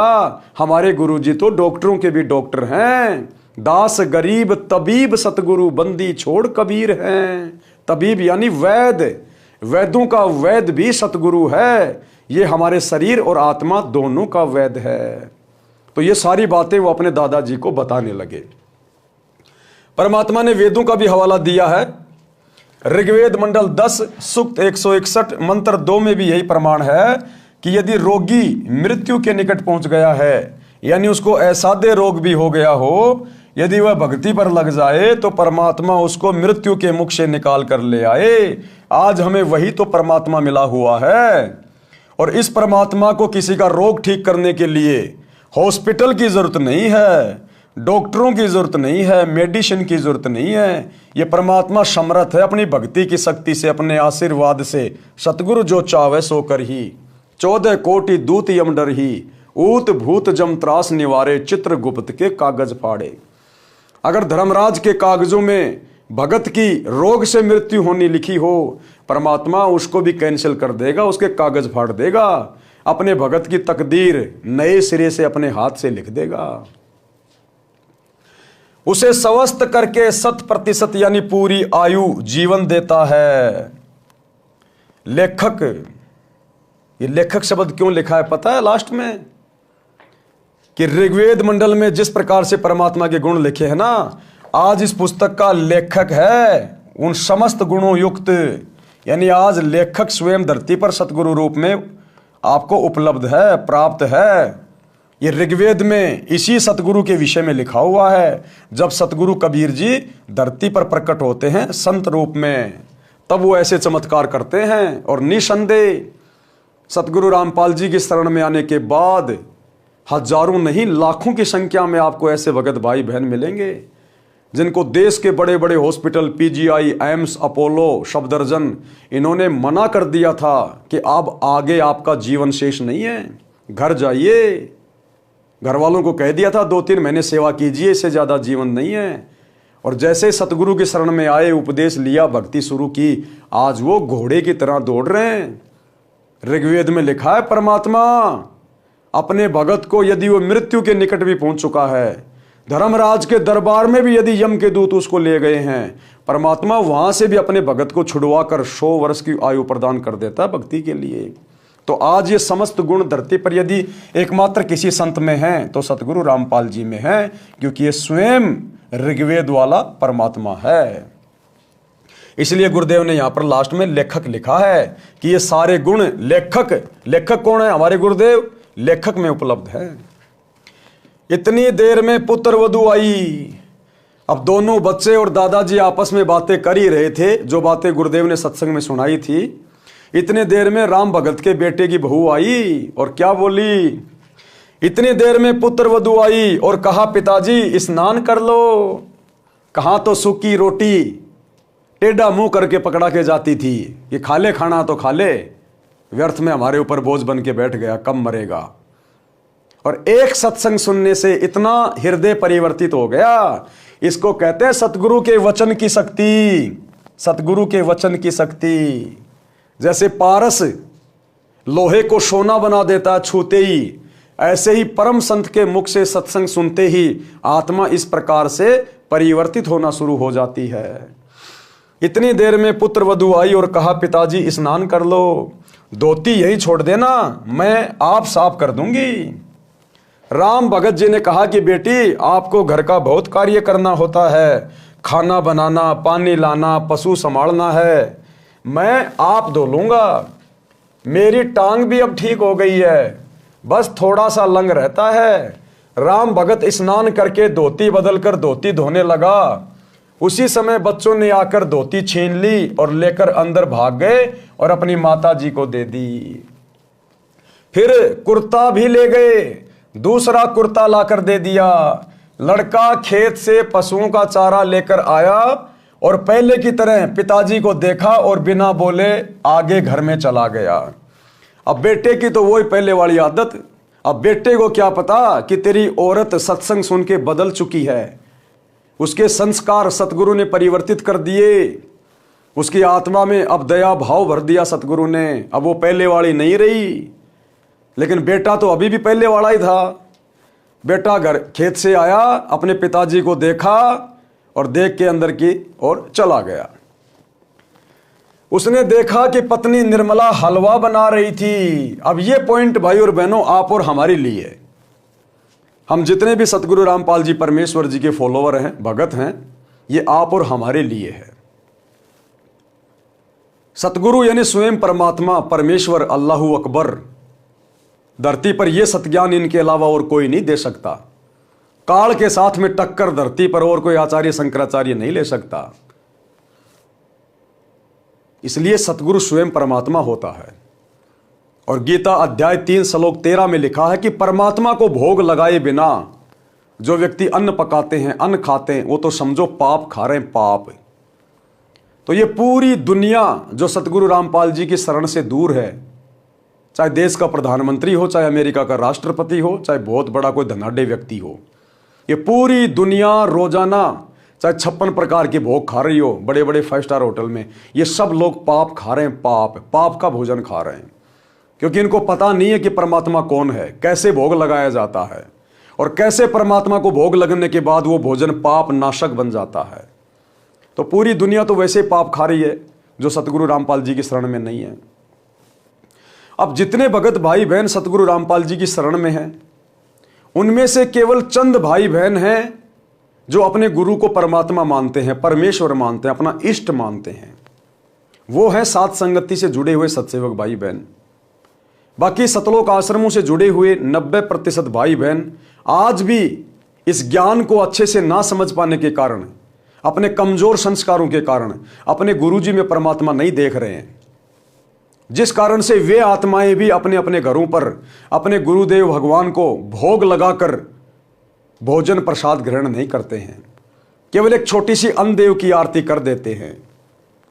लेकिन यहां परमात्मा को भोग लगाने की बात हो रही है। और भोग लगाने की विधि क्या है अपने गुरुदेव को? हमें जो 3 समय की आरती की पुस्तक मिलती है, नित्य नियम पुस्तिका, उसमें संध्या आरती के बाद में लिखा हुआ भोग लगाने की विधि।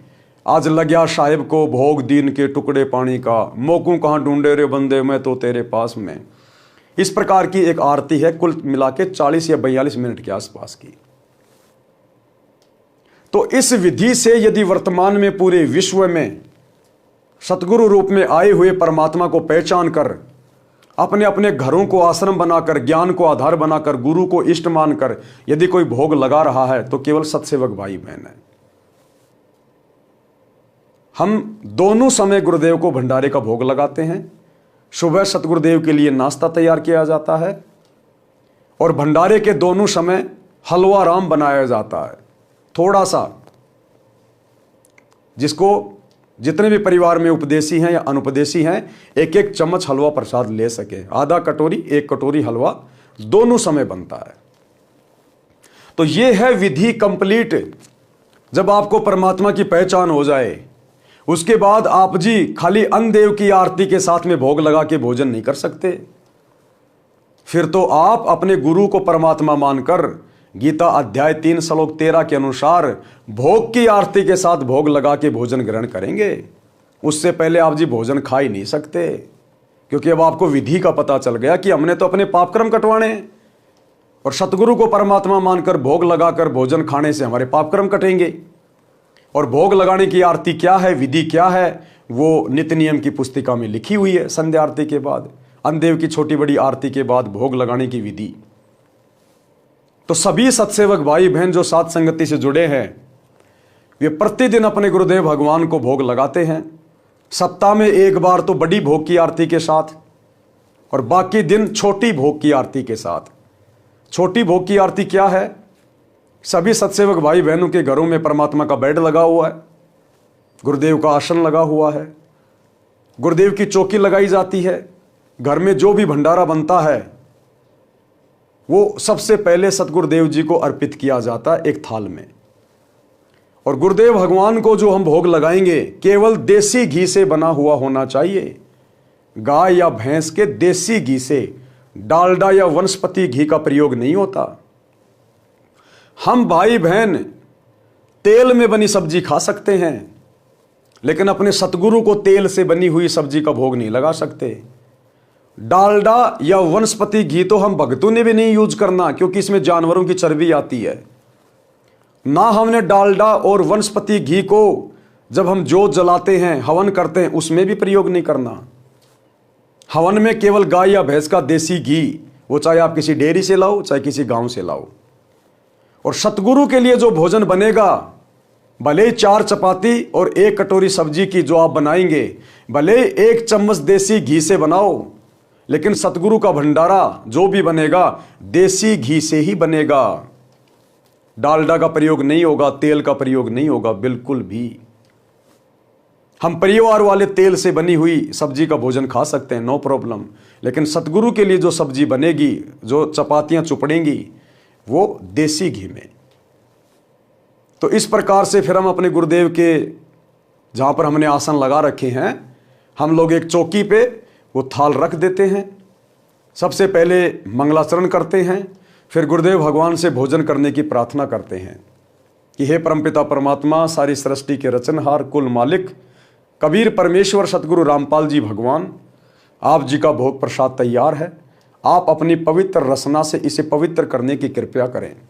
हे परमेश्वर, भोग प्रसाद बनाते समय, लगाते समय या भोग की आरती करते समय हम तुच्छ बुद्धि जीवों से यदि कोई त्रुटि रहे तो हमें तुच्छ जानकर अक्षमा करें परवरदिगार। यानी सबसे पहले मंगलाचरण गरीब नमो नमो सतपुरुष को, जो हम भाई बहन करते हैं, लगभग 2 से 2.5 मिनट का है। उसके बाद हम गुरुदेव भगवान से भोजन प्रसाद ग्रहण करने की, उसको पवित्र करने की प्रार्थना करेंगे। उसके बाद फिर हम छोटी भोग की आरती करते हैं। उसके बाद डायरेक्ट हम वो शब्द गाते हैं, आज लग्या साहिब को भोग दीन के टुकड़े पानी का, कोई जगह पुरबला भाग सफल हुआ दिन जिंदगानी का। लगभग 7 से 8 मिनट का ये शब्द है। उसके बाद 7 से 8 मिनट की विनती है, विनती का अंग, हम विनती करते जी गुरु जी थारे आ गए, साहिब थारे आ गए। और इस दौरान परिवार के सभी सदस्य बारी बारी गुरुदेव भगवान के ऊपर श्रद्धा भाव से चवर करते रहते हैं और अंत में गुरुदेव भगवान के कर कमल धुलवाए जाते हैं। तो यह है छोटी भोग की आरती की विधि। और बड़ी भोग की आरती जो नित्य नियम पुस्तिका में लिखी हुई है, सेम यही विधि है, लेकिन वो थोड़ी लंबी है। उसकी शुरुआत होगी, मोकू कहाँ ढूंढे रे बंदे मैं तो तेरे पास में। उसमें साफ साफ लिखा हुआ पूरा, यानी वो कंप्लीट आरती फिर हम हर रविवार को करते हैं। बाकी दिन छोटी भोग की आरती के साथ भोग लगाते हैं। तो ये विधि है गुरु को परमात्मा के रूप में मानकर, इष्ट मानकर गीता अध्याय 3 श्लोक 13 के अनुसार भोग लगाने की। इस विधि से फिर जब हम वो भोजन प्रसाद ग्रहण करेंगे अपने गुरु को भोग लगाने के बाद, फिर हमारे पाप कर्म हल्के होंगे, परमात्मा हमें सद्बुद्धि देगा, हमारे संस्कार बनेंगे, हमारा ज्ञान योग खुलेगा, हमें भक्ति मार्ग बहुत अच्छे से समझ में आएगा, भक्ति में हमारी रुचि बनेगी, गुरु में हमारा प्रेम उमड़ेगा, श्रद्धा भाव उत्पन्न होगा, तब हमारी बात बनेगी। क्योंकि गीता में लिखा क्यों गया अध्याय 3 श्लोक 13 में कि परमात्मा को भोग लगाए बिना जो अन्न पकाते हैं वो तो पाप खाते हैं। तो इसका मतलब कोई परमात्मा है ना धरती पे, तभी तो लिखा गया गीता में। अब उस परमात्मा को पहचानना पड़ेगा। अब उस परमात्मा की पहचान वो परमात्मा खुद करवाता है, यहां कोई परमात्मा को पहचान नहीं सकता। तो आप और हम सत्सेवकों का सौभाग्य जो गुरुदेव ने हमसे अपनी पहचान करवाई, और आज हम इस शास्त्र अनुकूल विधि से अपने गुरुदेव को भोग लगाकर अपनी समस्त भक्ति क्रियाओं को संपन्न कर रहे हैं। और हम लोग अपने गुरुदेव के भंडारे के साथ में हलवा राम जरूर बनाते हैं। तो राम भगत की पत्नी ने क्या किया, गुरुदेव भगवान ने अपने कर कमल से लिखा है आप और हमें समझाने के लिए। जो भाई बहन अभी भी अपने गुरु को परमात्मा ना मानकर उनको भोग नहीं लगा रहे हैं, उसकी पत्नी ने फिर खाना बनाया और हलवा बनाया, और हलवा बना के, भोजन बना के सबसे पहले 2 कटोरियों में किसको भोग लगाया, अपने गुरु जी को। उसके बाद अपने ससुर जी के पास लेके गई। क्या कह रहे हैं गुरुदेव, लड़का खेत से पशुओं का चारा लेकर आया और पहले की तरह पिता को देखा और बिना बोले आगे घर में चला गया। उसने देखा कि पत्नी निर्मला हलवा बना रही थी। उसने सोचा कोई त्योहार होगा, फिर सब्जी रोटी बनाई। क्या बनाया उस बहन ने, हलवा बनाया और सब्जी रोटी बनाई। और सबसे पहले गुरु भगवान को 2 कटोरियों में भोग लगाया। क्या लिख रहे हैं गुरुदेव भगवान, आप और हम भक्तों की आंखें खोल रहे हैं कि सबसे पहले गुरु भगवान को, यानी गुरु ही भगवान होता है, गुरु ही भगवान होता है। यदि गुरु के अलावा सतगुरु से उपदेश लेकर आप किसी अन्य में भगवान देख रहे हैं, जैसे हमारे ज्यादातर भगत भाई बहन जो आश्रमों से जुड़े हैं, वो आज भी एक दाढ़ी मूंछ वाली कबीर जी के समझे जाने वाली फोटो को भगवान मान रहे हैं।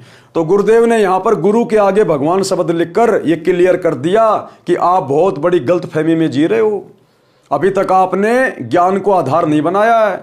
जिस प्रकार सत्सेवक ज्ञान को आधार बनाकर, गुरु को भगवान मानकर, घर को आश्रम बनाकर, अपने गुरु को भोग लगाकर अपनी भक्ति पूरी कर रहे हैं।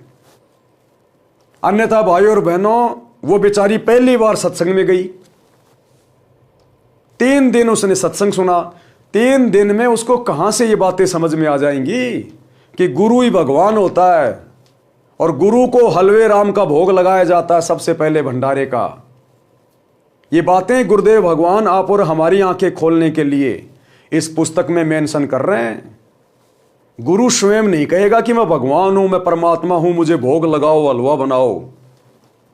ये विधि शास्त्रों में लिखी हुई गुरुदेव ने बता दी, अध्याय 3 श्लोक 13 गीता जी का।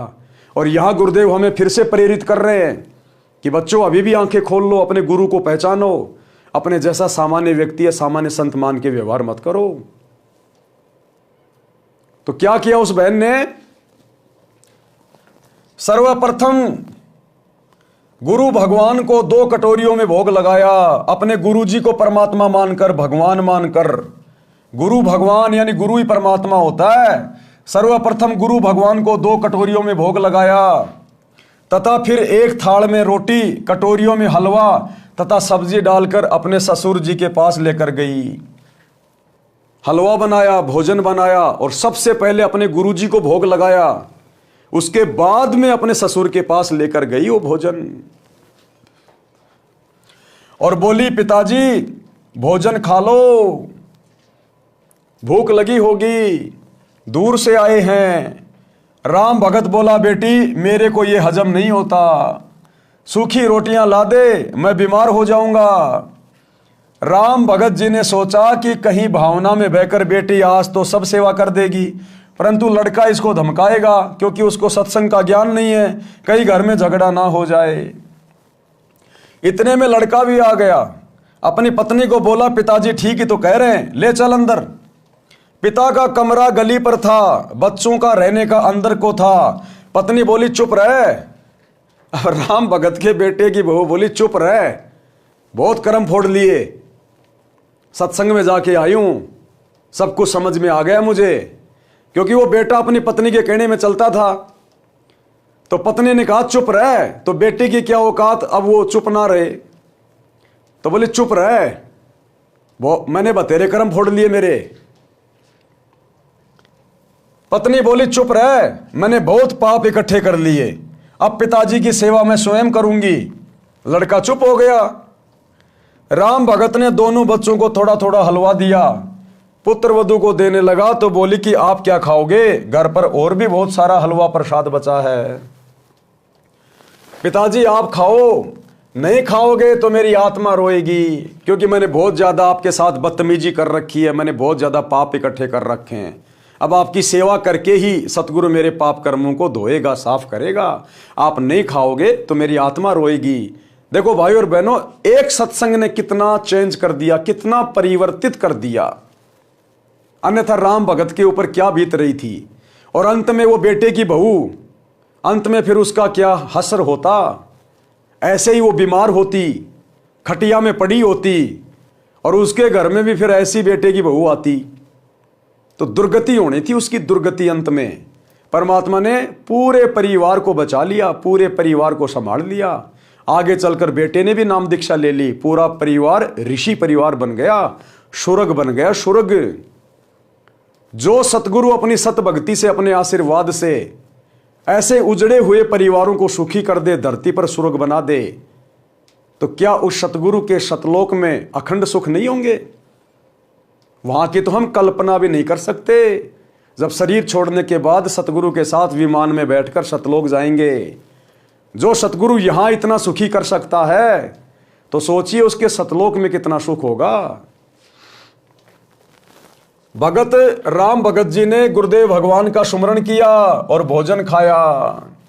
गुरुदेव भगवान का धन्यवाद किया कि ये परमात्मा, आपने तो मेरे परिवार को उजड़ने से बचा लिया, आपने तो स्वर्ग बना दिया मेरा परिवार। अपने गुरुदेव का धन्यवाद किया। प्रतिदिन पुत्र वधू स्वयं नरम गरम रोटियां गरम गरम लाकर अपने हाथों खिलाए, प्रतिदिन वस्त्र साफ करे और कहे, पिताजी भजन कर लो। एक दिन राम भगत जी की बुआ का लड़का भगत राम निवास आया। अब एक दिन फिर राम निवास मिलने के लिए आया राम भगत जी से कि चलो भगत जी के पास चलते हैं, क्या हालचाल है। एक दिन राम भगत की बुआ का लड़का भगत राम निवास आया, वही राम निवास जो राम भगत को अपने साथ सत्संग में ले गया था और 2-3 महीने अपने साथ में रखा था। राम भगत जी ने उसको सीने से लगा लिया और बोला, रे भाई, हमारा घर तो तेरी कृपा से स्वर्ग बन गया। लेकिन भगत ने कभी भी अपने ऊपर नहीं लेनी चाहिए। कोई हमारी कितनी बड़ाई करे, कितनी प्रशंसा करे, हमने वो बड़ाई, वो प्रशंसा अपने गुरुजी के ऊपर डाल देनी है। अगर हमने अपने ऊपर ले ली तो हम दोषी बन जाएंगे। परमात्मा कहते मैं करे सो मारिए, तू करे सो छूट बे। इस मार में होशियार बंदा गधा बना के ऊंट बे। यदि आपने अपने ऊपर कोई चीज ले ली कि मैंने कर दिया, मेरे कारण तू गुरुजी से जुड़ा, मेरे कारण आज तेरा उजड़ा घर बस गया, तो परमात्मा कहते हैं धर्मराज के दरबार में उसकी पिटाई होगी। मैं करे सो मार पड़ेगी और तू करे सो छूट बे कि हे गुरुजी आपने कर दिया, हे मालिक इस दास को तो आपने निमित्त बना के भेजा।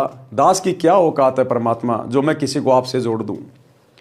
तो जो हर चीज अपने गुरुजी पे डालेगा कि परमात्मा आप ही सब कुछ करने वाले हो, जीव की कोई औकात नहीं है, कहते हैं वो धर्मराज के दरबार में पिटाई से छूट जाएगा।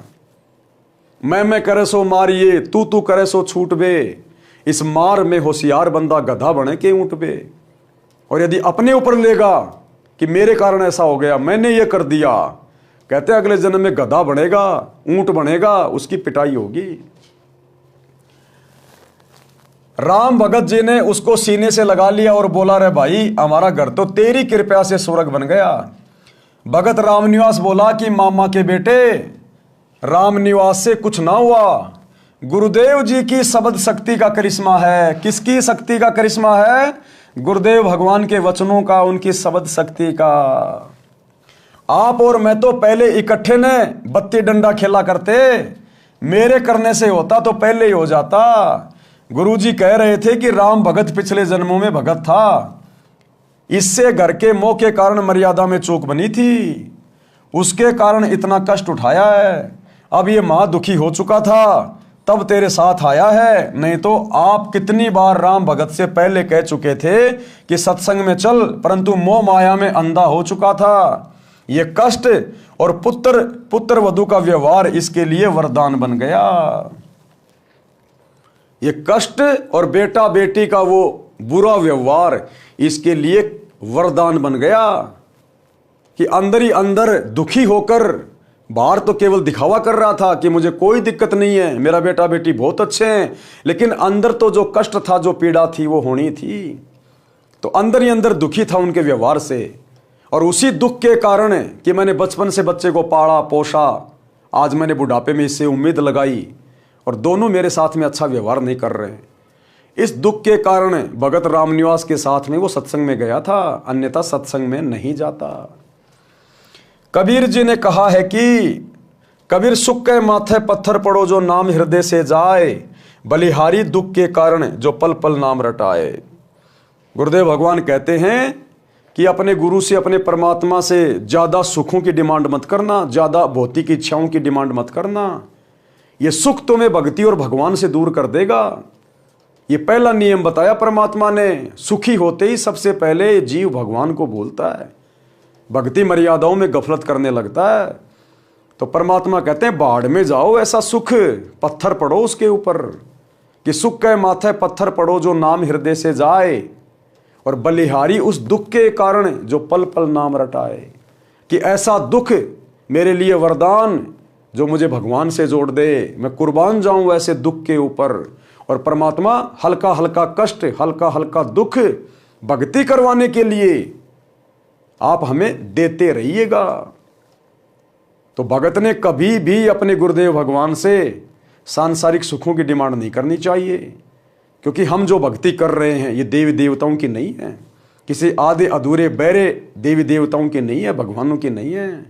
ये डमी गॉड की भक्ति नहीं है, रियल गॉड की भक्ति है। और रियल गॉड अंतर्यामी है, हमें कब किस चीज की आवश्यकता है उसको सब पता है। अगर हम उसकी मर्यादा में रह के भक्ति करेंगे, वो समय पर हमारी हर इच्छित आवश्यकताओं को पूरा करता रहेगा, मांगने की जरूरत नहीं है। तो गुरुदेव कहते हैं कबीर सुख के माथे पत्थर पड़ो जो नाम हृदय से जाए, और बलिहारी व दुख के जो पल पल नाम रटाए। भावार्थ, हे परमात्मा इतना सुख भी ना देना जिससे तेरी भूल पड़े। जिस दुख से परमात्मा की पल पल याद बनी रहे, वैसे दुख सदा देते रहना। मैं बलिहारी जाऊं उस दुख को जिसके कारण परमात्मा की शरण मिली। भगत राम भगत जी ने भगत रामनिवास जी से कहा कि अब के सत्संग में बेटे प्रेम सिंह को ले जाना, इसका भी उद्धार हो जाएगा। अगले सत्संग में जो 1 महीने पश्चात होना था भगत रामनिवास जी आए और प्रेम सिंह को अपने घर ले जाने के बहाने ले गए। घर से सत्संग में ले गए। 3 दिन तक आश्रम में रहे, सत्संग सुना, अन्य पुराने भक्तों से उनकी आप बीती सुनी तो सत्संग के रंग में रंग गया। भगत राम भगत जी का परिवार एकदम बदल गया, भक्ति सेवा करके कल्याण को प्राप्त हुआ। तो भाई और बहनों, घर किस किनारे पे था? उजड़ने के किनारे पे। राम भगत का आगे का जीवन यदि परमात्मा उस पर दया ना करते, रामनिवास को निमित्त बनाकर अगर सत्संग में ना लाते, तो भगत राम भगत का बुढ़ापा, उसका आगे का जीवन नरक से कम नहीं था, नरक से कम। और ना उसके बेटा बेटी का व्यवहार चेंज होता, उनको शरण नहीं मिलती गुरु जी की, जिस कारण से उनके बेटा बेटी भी बिगड़ जाते, उनमें भी वही कुसंस्कार पैदा होते चले जाते और नस्लें बिगड़ जाती, पीढ़ियां बिगड़ जाती। लेकिन एक व्यक्ति ने समझदारी दिखाई, राम भगत ने सतगुरु की शरण ग्रहण कर ली, सतगुरु के सत्संग वचन सुने, भक्ति शुरू कर दी। उस एक भगत के कारण परमात्मा ने पूरे परिवार को स्वर्ग बना दिया, स्वर्ग।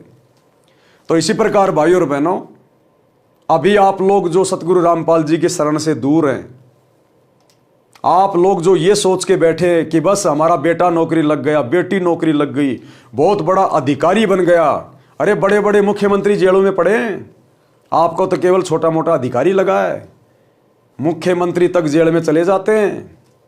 ये सब अपने अपने संस्कारों का कारण है, पाप और पुण्य के कारण सारा खेल हो रहा है यहां पर।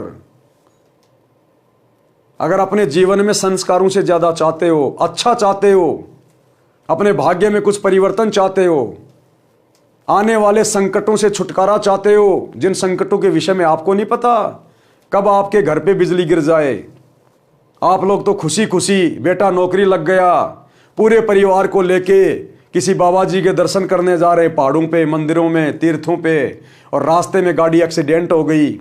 जैसे दुनिया कुंभ के मेले में अपने पाप कटवाने जा रही थी, वहां भगदड़ मच गई, दुनिया खुद ही कट गई। अगर वे आत्माएं सतगुरु की शरण में होती तो पहली बार तो इन तीर्थों पे धक्के खाने नहीं जाती, उनको पता चल जाता कि शास्त्र अनुकूल भक्ति साधना क्या है। इस प्रकार इन तालाबों में, नदियों में नहाने से, धोने से पाप नहीं कटते। और वे आत्माएं सतगुरु की शरण में आके सत भक्ति करती, ये मनमाने आचरण करने से बचती, उस भीड़ में जाने से बचते, और आज वो मृत्यु को प्राप्त ना होते। तो सतगुरु की भक्ति से हमारे संस्कार भी कटते हैं, हमारे जीवन में परिवर्तन होता है, विचारों में परिवर्तन होता है। सतगुरु अपने आशीर्वाद से भगत का परिवार सेट कर देता है। इसलिए गुरु की शरण की आवश्यकता होती है। लेकिन नकली गुरुओं की शरण से, उनके सत्संगों से कोई परिवर्तन नहीं होता, कोई बदलाव नहीं होता। सच्चे सतगुरु की शरण ग्रहण करनी पड़ेगी। और आज आप सभी का परम सौभाग्य है, सच्चा सतगुरु, सतयुग से ऋषि महात्मा जंगलों में जा जाके मर गए, एक एक पैर पे खड़े होकर तपस्या करके गड़ गए, आज तक ये सतगुरु और इसकी सत भक्ति नसीब नहीं हुई। और आज इस कलयुग की पिछली पीढ़ी में चूंकि ये भक्ति युग शुरू हो चुका है, आप और हमें मनुष्य जन्म प्राप्त है, सतगुरु धरती पे प्रकट है, परम सौभाग्य है आप और हमारा। ब्रह्मा विष्णु महेश और देवी देवताओं को भी ये सौभाग्य प्राप्त नहीं है, क्योंकि वो भी मोक्ष के लिए भटक रहे हैं, लेकिन काल के हत्थे चढ़ गए, यहां नकली साधना करके चले गए, नकली गुरुओं के शरण में दान पुण्य करके चले गए, दुनिया भर के भंडारे और कंबल बांट के चले गए। उस पुण्य के कारण वो देवी देवता तो बन गए, लेकिन मोक्ष से वंचित रह गए। अब जितने दिन उनके दान पुण्य की कमाई रहेगी, तब तक वो देवी देवता बन के मौज करेंगे। जिस दिन वो कमाई खत्म, ये काल नीचे पटक देगा, गधा कुत्ता सुअर बनेंगे। तो देवी देवताओं को भी ये मौका नसीब नहीं है जो आज आप और हमें है, पूर्ण मोक्ष प्राप्त करने का, उन देवलोकों से भी उत्तम स्थान सचखंड में जाने का, सदा सदा के लिए अखंड सुख प्राप्त करने का, सतगुरु के सतलोक में जाने के बाद फिर ना कभी मरना, ना कभी बूढ़ा होना, ना कभी कोई रोग होना, ना कोई काम धंधा करना, सबको एक समान सुंदर शरीर, वहाँ हाड़ मांस का शरीर नहीं है, टट्टी पेशाब वाला शरीर नहीं है, नूरी शरीर है। सबके बड़े बड़े महल, सबके अपने अपने विमान, सबका भरा पूरा परिवार, कोई राग द्वेष ईर्ष्या नहीं, लड़ाई झगड़ा नहीं, मार पिटाई नहीं, ऊंच नीच का भाव नहीं, जाति और धर्म नहीं। वहां केवल आनंद ही आनंद है, वो सुख सागर है, सुख सागर। लेकिन वो कैसे मिलेगा? आज यदि आप सतगुरु के सत्संग सुनना शुरू करेंगे तो, और ज्ञान समझकर जब आप इनकी शरण में आ जाएंगे, इनके द्वारा प्रदान की गई सतभक्ति शुरू कर देंगे, तो सतगुरु धीरे धीरे सब कुछ परिवर्तित कर देगा, सब कुछ चेंज कर देगा। तो भाई और बहनों, आज के वीडियो में हम केवल इतना ही लेंगे। हम धीरे धीरे आगे बढ़ेंगे, क्योंकि ये पुस्तक कोई सामान्य पुस्तक नहीं है। ये जीने की राह पुस्तक आपके जीवन को परिवर्तित कर देगी, यदि आप जरा सा भी बुद्धि विवेक से काम लेंगे और आज ही अपनी जेब से मोबाइल निकालकर YouTube पर सृष्टि रचना सतगुरु रामपाल जी लिखेंगे और इनके सत्संग सुनना शुरू करेंगे। जिस घर में सतगुरु रामपाल जी के मोबाइल पर या स्पीकर में सत्संग भी बजने शुरू हो जाएंगे, उस घर के और घर वालों के संस्कार उसी दिन से चेंज होने लग जाएंगे। ये छोटी मोटी आम जो बीमारियां हैं, जो हॉस्पिटलों में जाकर लाखों रुपया बर्बाद करने से भी नहीं कट पा रही, सतगुरु के वचन जब कानों के अंदर पड़ेंगे, उन बीमारियों का धीरे धीरे खात्मा होना शुरू हो जाएगा, क्योंकि आपके संस्कार बनने शुरू हो जाएंगे। संस्कार बिगड़े हुए इसलिए आप बीमार हैं, घर में रोगी हैं, घर में लड़ाई झगड़ा कलह। और सच्चे सतगुरु के सत्संग जिस घर में दीवारों से टकराने लग जाते हैं, उस घर की दिनचर्या चेंज हो जाती है। जिस प्रकार आपके घर में हलवा बन रहा है, तो हलवे की महक पड़ोसियों को भी प्रभावित करती है। कुछ दिन बाद वो भी कहेंगे आज तो अपने भी हलवा बना लो। तो इसी प्रकार सत्संग सुनने से सूक्ष्म प्रभाव इस आत्मा के ऊपर पड़ता है, और आत्मा आज नहीं तो कल सतगुरु से जुड़ने के लिए प्रेरित हो जाती है। और एक बार सतगुरु ने यदि अपना कनेक्शन भगत से जोड़ दिया, उसके बाद कमी किस बात की? भाई जिस घर में आपने लाइट का कनेक्शन ले लिया, तो आपके घर में सारे काम होंगे, पंखा भी चलेगा, लाइट भी चलेगी, एसी भी चलेगा, कूलर भी चलेगा। और जिस घर में लाइट नहीं है, उनकी केवल बैटरी चल रही है जो लाइट से पहले से चार्ज की हुई है। तो यदि किसी के घर में थोड़ी बहुत सुख शांति है, रोजी रोटी का धंधा बढ़िया है, बेटा बेटी नौकरी में है या खुद नौकरी में है, और भक्ति कर रहा वो 2 नंबर वाली देवी देवताओं की, तो उसके पिछले मनुष्य जन्म की वो भक्ति वाली दान पुण्य की बैटरी थोड़ी बहुत चार्ज है। लेकिन भैया बैटरी कितने दिन चलेगी, कब तक चलेगी बैटरी? उसकी एक सीमा है। जिस दिन डिस्चार्ज हो जाएगी, पूरे घर में अंधेरा। जिस दिन आपके पिछले पुण्य कर्मों वाली बैटरी डिस्चार्ज होगी, दुखों का पहाड़। अचानक से आप रोगी होंगे, कभी एक्सीडेंट होगा, कभी किसी युवा की मौत हो जाएगी। फिर आपकी भक्ति कहाँ गई? वो जो आप मंदिरों में, मस्जिदों में, चर्चों में, गुरुद्वारों में, कुंभ में, महाकुंभ में, हरिद्वार में, गया पे, तीर्थों पे कावड़ ला रहे थे, बद्रीनाथ, केदारनाथ, जगन्नाथ, दुनिया भर के व्रत करना, वो सारी भक्ति करते करते भी तुम्हारे ऊपर कष्ट। लेकिन फिर भी आप लोगों की बुद्धि नहीं खुलती, कभी काल खुलने नहीं देता। ये बुद्धि खुलेगी सतगुरु के सत्संग सुनने से, और जिस दिन शरण में आ जाओगे उस दिन तो कहना ही क्या। तो गुरुदेव भगवान के आशीर्वाद से आज के वीडियो में हम केवल इतना ही लेंगे। कल रात्रि 8 बजे सभी भाई बहन फिर से लाइव जुड़िए। तब तक गुरुदेव भगवान हम सबको आज्ञा दें, इजाजत दें, सद्बुद्धि दें, आशीर्वाद दें।